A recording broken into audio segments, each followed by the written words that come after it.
یدی وہ ویکتی ہم میں سے ہے تو ہم اس کو مارنے کے لیے تیار ہیں، اور یدی وہ خزرج میں سے ہے تب بھی اس کو مارنے کے لیے تیار ہیں۔ غزوہ خندق کے دوران ابو سفیان نے بنو نذیر کے رئیس ہوئی کو بنو قریظ کے رئیس کعب بن اسود کے پاس بھیجا کہ مسلمانوں سے کیے گئے معاہدے کو ختم کر دو۔ جب وہ نہ مانا تو سبز باغ دکھا کر اور مسلمانوں کی تباہی کا وشواس دلا کر مسلمانوں سے کیے گئے وعدے پر عمل نہ کرنے پر راضی کر لیا، بلکہ اس بات پر بھی راضی کر لیا کہ وہ کفار مکہ کے سہایک بن جائیں گے۔ اس واقعہ کا ورنن کرتے ہوئے سیرت خاتم النبیین میں حضرت مرزا بشیر احمد صاحب نے لکھا ہے کہ حضرت صلی اللہ علیہ وسلم کو بنو قریظہ کے خطرناک غداری کا علم ہوا تو آپ نے پہلے 2-3 دفعہ خفیہ زبیر بن العوام کو حالات کی جانکاری کے لیے بھیجا، اور پھر ودھی پورورک قبیلہ اوس اور خزرج کے رئیس سعد بن معاذ اور سعد بن عبادہ اور کچھ دوسرے پربھاوی صحابہ کو ایک وفد کے طور پر بنو قریظہ کی طرف روانہ فرمایا، اور ان کو یہ آدیش دیا کہ یدی کوئی خطرناک خبر ہوئی تو واپس آ کر اس کا سب کے سمکش ورنن نہ کریں، بلکہ سنکیت سے کام لے تاکہ لوگوں میں بے چینی پیدا نہ ہو۔ جب یہ لوگ بنو قریظہ کے گھر میں پہنچے اور ان کے رئیس کعب بن اسود کے پاس گئے تو وہ برا ویکتی ان کو اتیادھک گھمنڈ سے ملا، اور سعید کی طرف ارتھات سعد بن معاذ اور سعد بن عبادہ کی طرف سے وعدہ کا ورنن ہونے پر وہ اس قبیلہ کے لوگ بگڑ گئے اور بولے کہ جاؤ، محمد صلی اللہ علیہ وسلم اور ہمارے درمیان کوئی وعدہ نہیں ہوا، ہم نے کوئی معاہدہ نہیں کیا۔ یہ پرتیندھی منڈل الفاظ سن کر واپس اٹھ کر چلا آیا، اور سعد بن معاذ اور سعد بن عبادہ نے حضرت صلی اللہ علیہ وسلم کی خدمت میں حاضر ہو کر اچت ڈھنگ پر حضرت صلی اللہ علیہ وسلم کو ان حالات کی سوچنا دی۔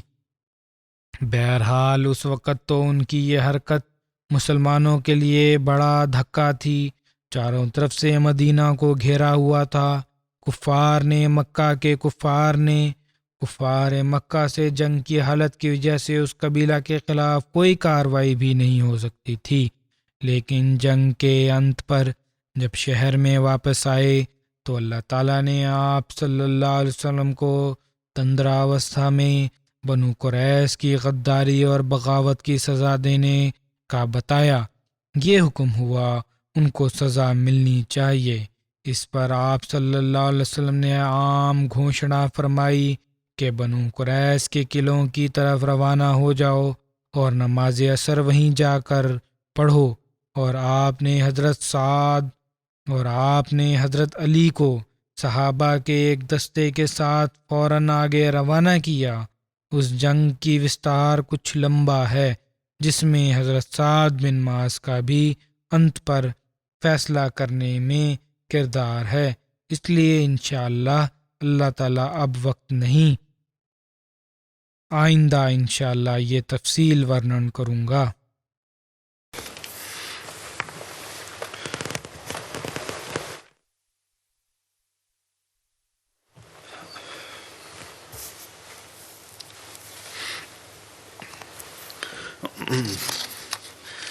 الحمد للہ نحمده ونستعینه ونستغفره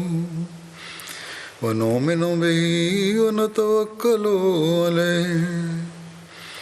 ونعوذ باللہ من شرور انفسنا ومن سیئات اعمالنا من يهده الله فلا مضل له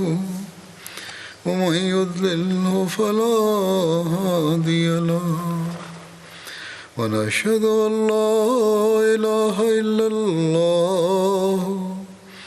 ونشهد أن محمدا عبده ورسوله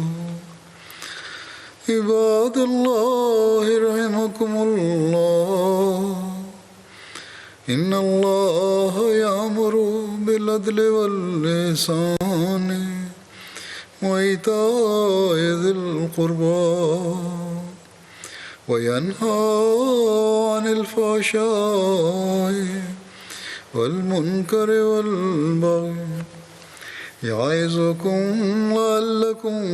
تذكرون اذكروا الله يذكركم وادعوه يستجب لكم ولذكر الله أكبر